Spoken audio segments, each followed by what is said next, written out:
हमारी टॉपिक है digestion system in human body, यानी मानव शरीर में पाचन तंत्र। अब सबसे इसमें बेहतरीन चीज जो आपको जानना है कि किसी भी प्रतियोगिता परीक्षा में, चाहे वो IAS का हो, BPSC हो, SSC जेडी हो, बिहार दरोगा हो, रेलवे हो, CDS हो, बिहार पुलिस हो या अदर स्टेट की पुलिस की परीक्षा हो, सब में डाइजेशन सिस्टम का प्रश्न बहुत ही ज्यादा आता है। हमें बारीकी से इसे समझने की आवश्यकता है। देखेंगे यहां बोर्ड पर हम लोग कि ह्यूमन बॉडी में डाइजेशन कहां से शुरू होता है। ध्यान रखेंगे कि जैसे ही हम यहां भोजन ग्रहण करते हैं माउथ में, मुख गुहा में, और भोजन जैसे ही चबाना शुरू करते हैं हमारे सीवर ग्लैंड्स से लार स्रावित होना शुरू हो जाता है। और ये जो लार में एंजाइम होता है, ये दो इसमें महत्वपूर्ण होते हैं। एक एंजाइम आपका मल्टोज होता है और दूसरा आपका टायलिन होता है। यहां ध्यान से देखेंगे कि मल्टोज जो है वो भोजन को, उसमें उपस्थित कार्बोहाइड्रेट जो है उसको मल्टास में बदल देता है, और जो आपके टायलिन है उसको भी सुपाच्य कार्बोहाइड्रेट में तोड़ देता है। और यही कारण है कि जब हम रोटी वगैरह खाते हैं या सावा भूजा वगैरह और देर तक चबाते हैं उसे तो मीठा लगने लगता है।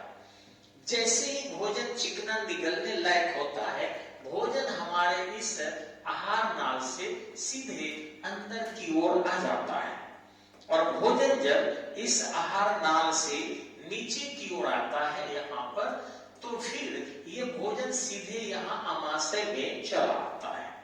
अब यहाँ तस्वीर में भले ही बनाया है कि आमाशय एक है, लेकिन आमाशय के दो भाग होते हैं। ध्यान रखेंगे ये ऐसे जो है पार्ट हल्का सा घिरा रहता है, और इसके जो आप देख रहे हैं हल्का सा इस पार्ट में, तो यहाँ हल्की सी छेद होती है जो आपको यहाँ से भोजन 4 घंटे में पूरी तरह आगे निकलता। अब जो ये पार्ट आप देख रहे हैं इसके ऊपर भोजन आधा घंटा आता है, यानी आमाशय के ऊपरी भाग में आधा घंटा भोजन रहता है।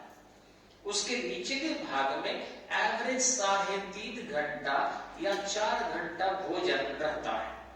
आमाशय में बहुत सारे एंजाइम बनते हैं, जैसे पेप्सिन बनता है। पेप्सिन जो है वो प्रोटीन को पेप्टोन में तोड़ देता है। ठीक इसी ढंग से आपको आमाशय में छोटे बच्चों में, जो 5 साल तक के बच्चे होते हैं, उनमें रेनिन बनता है। रेनिन जो है उनके दूध को पचाने में मदद करता है, और यही कारण है कि छोटे बच्चे, मां के दूध पीने वाले बच्चे तो 6 महीना तक केवल दूध ही पीते हैं, फिर भी उनका पचता है। हम लोगों में रेनिन नहीं बनता। 5 साल से अधिक वाले लोगों में दूध की सुपच्यता थोड़ी कम हो जाती है। उसके बाद उसमें लाइपेज बनता है, इमाइलेज बनता है, और भोजन में यहाँ जो है आपको जो आमाशयी रस होता है इसमें हाइड्रोक्लोरिक अम्ल होते हैं, HCl हाइड्रोक्लोरिक अम्ल, और बहुत हाई कंसंट्रेटेड होता है ये। इसका पीएच मान आश्चर्य करेंगे 1.4 से लेकर और 3.5 के बीच में पीएच मान होता है। ध्यान रखेंगे कि 7 से पीएच मान जैसे घटते जाता है एसिडिटी बढ़ती जाती है। तो यानी ये कितनी हाई एसिड है आप समझ सकते हैं हाइड्रोक्लोरिक अम्ल को। यह भोजन को सड़ने से बचाता है और एंजाइम को एक्टिव करता है, भोजन में उपस्थित बैक्टीरिया को भी मारता है, और इस प्रकार भोजन हमारा पचने लगता है। हम जो भोजन ग्रहण करते हैं लग पका कर खाएं, लेकिन फिर भी उससे बहुत सारे जीवाणु अंडाणु चले जाते हैं जो हमारे पाचन नाल को प्रभावित कर सकते हैं। तो ये जो हाइड्रोक्लोरिक अम्ल है हमारा, ये हमारे उस बैक्टीरिया को मार डालता है। उसके बाद ये अन्य एंजाइम जो उसमें बनते हैं, जैसे पेप्सिन है या फिर आपका रेनिन है या फिर लाइपेज है, इन सबको एक्टिव करता है एंजाइम, जिससे भोजन ज्यादा से ज्यादा त्वरित गति से पच सके। इसके बाद भोजन जो है यहाँ से सीधे निकलकर और यहाँ एक यू आकार की आकृति हो जाती है जिसको डिओडेनम कहते हैं। देखिए ये डिओडेनम है, भोजन वहां चला जाता है। देखिए यहाँ से निकल के भोजन कहाँ आया है, डिओडेनम, ये नाम लिखा हुआ आप देख सकते हैं। डिओडेनम में जैसे भोजन आता है, आपको शायद पता होगा कि हमारे ये लीवर है और भोजन को मुख्य तौर पर पचाने का काम लीवर ही करता है। अगर आपकी सुपाच्यता में कोई कमी आ रही तो लीवर कमजोर है, और यदि आपका लीवर ठीक है तो भूख ज्यादा लगती है। यही कारण है कि ये जो लीवर है इसके ठीक नीचे देखिए आपका गल ब्लॉडर। इस गल ब्लॉडर में आपको बाइल होता है। ये जो बाइल है आपका, इसको हम पित्त बोलते हैं। ये क्षारीय द्रव होता है, यानी कि बेसिक नेचर का होता है, और इसका पीएच मान 7.4 के बीच होता है। ध्यान रखेंगे। तो जब इसका पीएच मान 7.4 है, यानी कि बेसिक नेचर है, यानी कि ये तीखा लगेगा। कुछ जीव जंतु मछली वगैरह आप खाते होंगे, देखे होंगे, उसमें अगर बाइल रह गया है तो उसका टेस्ट काफी तीखा हो जाता है, खराब लगता है। तो ये क्या करता है कि भोजन जो यहाँ से एसिडिक नेचर से गया है, उस भोजन को फिर बेसिक कर देता है, और एसिड बेस मिलते हैं तो भोजन साल्ट हो जाता है। तो मानव अवशिष्ट कितने हैं, पसीना है, हमारे यहाँ से है, थूक है, खखार है, अगर वगैरह वगैरह, सबका टेस्ट मानव का सॉल्टी होता है, क्योंकि ये एसिडिक जो है नेचर और बेसिक नेचर जब मिलेंगे तो एसिड बेसिक क्या हो, एसिड और बेस क्या हो जाएगा, मिलके सॉल्ट हो जाएगा। तो पसीना भी हमारा नमकीन लगता है, तो इधर से आंसू भी नमकीन लगता है। तो सभी चीजें जो है लगभग सॉल्टी हो जाती है हमारे शरीर। अब रहा कि भोजन जब डिओडेनम में पहुंचता है, ध्यान रखेंगे कि जैसे भोजन हम ग्रहण करते हैं, हमारा यहाँ लीवर होता है, ये अमाशय का जब भोजन बढ़ता है तो लीवर दबता है। लीवर दबेगा तो यहाँ पर जो है अपथ्रस्ट क्रिया होती है, ये रिफ्लेक्स एक्शन करते हैं उसको, यानी गल ब्लॉडर पर जैसे लीवर का वजन बढ़ा, रिफ्लेक्स एक्शन होता है, और इसमें से बाइल जाकर टप टप टप टप टप टप चूने लगता है, और इस तरीके से डिओडेनम में भोजन को, एसिडिक को, वो सॉल्टी बना देता है बेस मिलकर। इसके बाद भोजन यहां से निकलकर ये पैंक्रियाज में आ जाता है। पैंक्रियाज आप जानते हैं कि मानव शरीर का सबसे बड़ा हार्मोनल ग्लैंड्स होता है। सबसे छोटा हार्मोनल ग्लैंड्स पिट्यूटरी ग्लैंड्स है, और सबसे बड़ा हार्मोनल ग्लैंड्स आपका होता है पैंक्रियाज। और पैंक्रियाज एक मिक्स ग्लैंड्स भी है, यानी कि वो इंडोक्राइन भी है और एक्सोक्राइन भी है। ये तो पढ़े होंगे बायोलॉजी में आप लोग, जिसको अंतःस्रावी भी कहते हैं और बहिर्स्रावी भी कहते हैं। एकमात्र अंग है पैंक्रियाज जो अंतःस्रावी भी है, बहिर्स्रावी भी है। अब रहा कि पैंक्रियाज में जो है आपका जो ये डायबिटीज आप देख रहे हैं ना, उसके पीछे एकमात्र कारण है कि पैंक्रियाज के फंक्शन का डिसऑर्डर हो जाना। और उस पैंक्रियाज के अंदर एक लैंगरहैंस की दीपिका होती है, छोटा सा अंग है ये जो है इंसुलिन का स्रावन करता है, कुछ। और इंसुलिन जितना हम कार्बोहाइड्रेट लिए हैं उसी हिसाब से इंसुलिन निकलता है, ताकि हमारे ब्लड में जो है ज्यादा मात्रा में शुगर नहीं हो सके। वो कम होगा तो कम इससे रिलीज होगा आपको इंसुलिन, ताकि ब्लड में शुगर की मात्रा बनी रहे, जिससे हम एनर्जेटिक बने रहे, कार्बोहाइड्रेट बना रहे।